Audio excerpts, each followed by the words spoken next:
Chapter 7 is looking at work and unemployment. Innovations in communication and information technology have spawned the emergence of a global economy, and all this is an interconnected network of economic activity that transcends national borders and spans the world. Economic institutions refer to the structure and means by which a society produces, distributes, and consumes goods and services. Today, the world's main economic systems are socialism and capitalism. Socialism is an economic system characterized by state ownership of the means of production and distribution of goods and services. They're more likely than capitalism to emphasize equality. So socialist economies emphasize collective well-being rather than individualistic pursuits of profit. Under capitalism, private individuals or groups invest capital such as money, technology, machines to produce goods and services to sell for profit in a competitive market. And capitalism emphasizes individual freedom. In reality, there are no pure socialist or capitalist economies. Most countries, including the United States, have mixed economies that incorporate elements of both capitalism and socialism. The nature of work was shaped by the Industrial Revolution, which was the period between the mid-18th and early 19th centuries when factories were introduced in England. Industrialization dramatically altered the nature of work. Machines replaced hand tools, and steam, gasoline, electric power replaced human or animal power.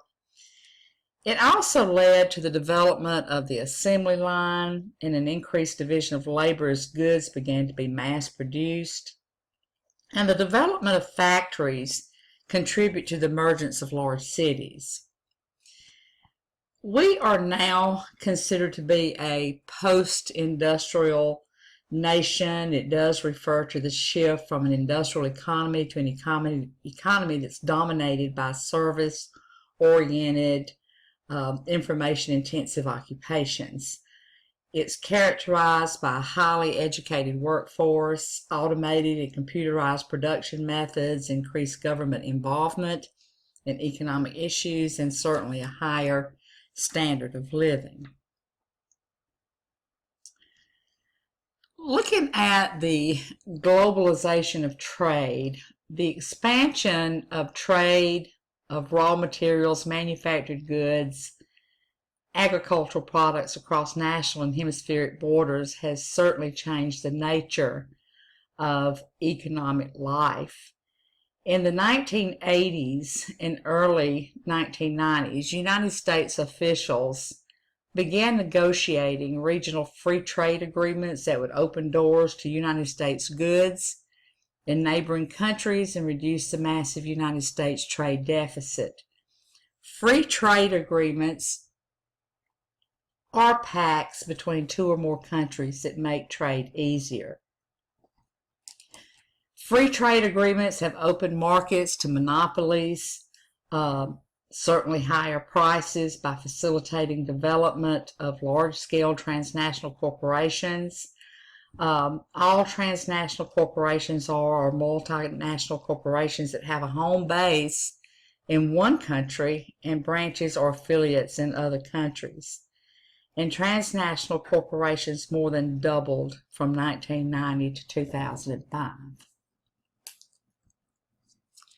Now, briefly looking at the sociological theories of work and the economy, the structural functionalist perspective sees the economic institution as one of the most important social institutions. It provides basic necessities, including food, clothing, and shelter. By providing basic survival needs, it contributes to social stability.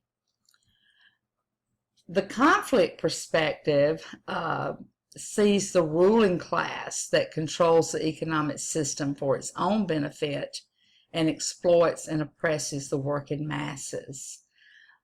They are very critical of the ways government caters to the interest of big business at the expense of workers and consumers and the public interest.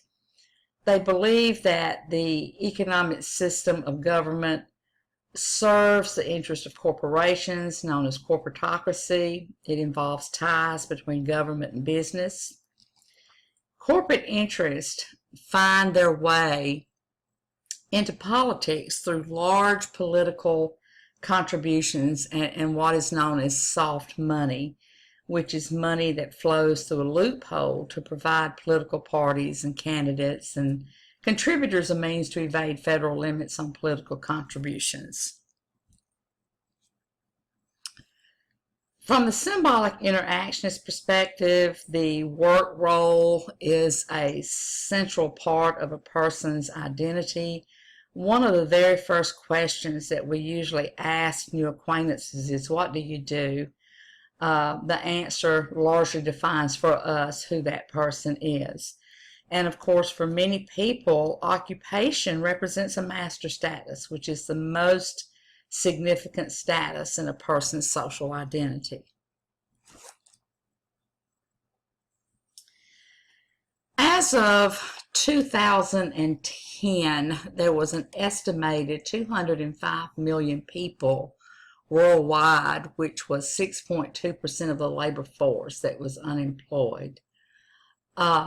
Measures of unemployment in the United States consider an individual unemployed if he or she is currently without employment, actively seeking employment, and available for unemployment. Causes of unemployment are varied and complex. Certainly a primary cause is a lack of available jobs.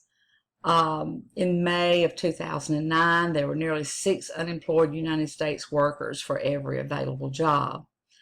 Another cause is job exportation, the relocation of jobs to other countries where products can be produced more cheaply. Outsourcing, which involves a business subcontracting with a third party to provide business services. It saves companies money as they pay lower salaries and no benefits to those who provide those outsourced services. And of course, there are many other causes of unemployment. Long-term unemployment rates refers to the share of the unemployed who have been out of work for 27 weeks or more.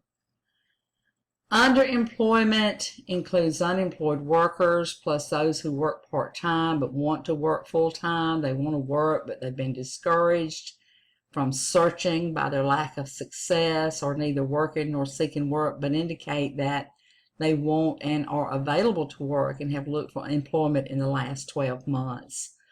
We're also looking at workers with high skills or educational attainment working in low skill or low wage jobs. There are many effects of unemployment on individuals, families, and society. Certainly it's linked to depression, low self-esteem, increased mortality, along with other health risks. Losing a job due to business closures is a very big risk of a new health problem by 85%.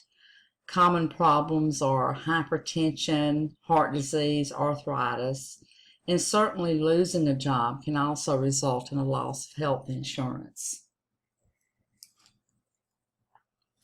Having a college degree is no guarantee of employment in a struggling economy. Therefore, many college graduates are having to move back in with their parents. Many graduates cannot find work in their field or that even requires a college degree. Forced labor, which is also known as slavery, is work performed under of punishment and is undertaken involuntarily. Worldwide, at least 27 million people are victims of forced labor. There are many forms of slavery and forced labor. The form of slavery that we're most familiar with is chattel slavery. This is where slaves are considered property that can be bought and sold. The most common form of forced labor today is called bonded labor. Bonded laborers are usually illiterate landowners or illiterate landless rural poor who take out a loan simply to survive or to pay for a wedding or a funeral, medicines, fertilizer, or certainly other necessities. Debtors must work for the creditor to pay back the loan, but often they're unable to repay it. Millions of people worldwide work in sweatshops. These are work environments that are characterized by less than minimum wage pay, excessively long hours of work, often without overtime pay, unsafe or inhumane working conditions, abusive treatment of workers by employers, and or the lack of worker organizations aimed at negotiating better working conditions. Child labor involves a child performing work that is hazardous, that interferes with a child's education, or that harms a child's health or physical, mental, social, or moral development. And of course, class, we have laws against child labor in the United States. Looking at some health and safety in the United States workplace, the most common type of job-related fatality involves transportation accidents. The most common workplace illness is associated with repeated motion or trauma, such as carpal tunnel tendonitis, noise-induced hearing loss, and of course we can go on and on and on with those. As far as job stress, 1/3 of Americans are dissatisfied with the amount of stress in their jobs. Prolonged job stress, also known as job burnout, can certainly contribute to physical and mental health problems such as high blood pressure, ulcers, headaches, anxiety, and depression. The United States is the only advanced nation with no minimum number of vacation days.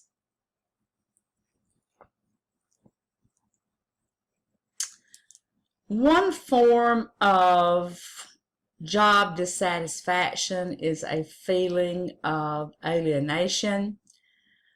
Work in industrialized societies is characterized by a high degree of division of labor and specialization of work roles, which creates repetitive and monotonous tasks that involve little or no creativity. Workers are unable to express and utilize their full potential, intellectual, emotional, and physical. Labor unions are worker advocacy organizations developed to protect workers and represent them at negotiations between management and labor. The strength and membership of unions in the United States have declined over the last several decades.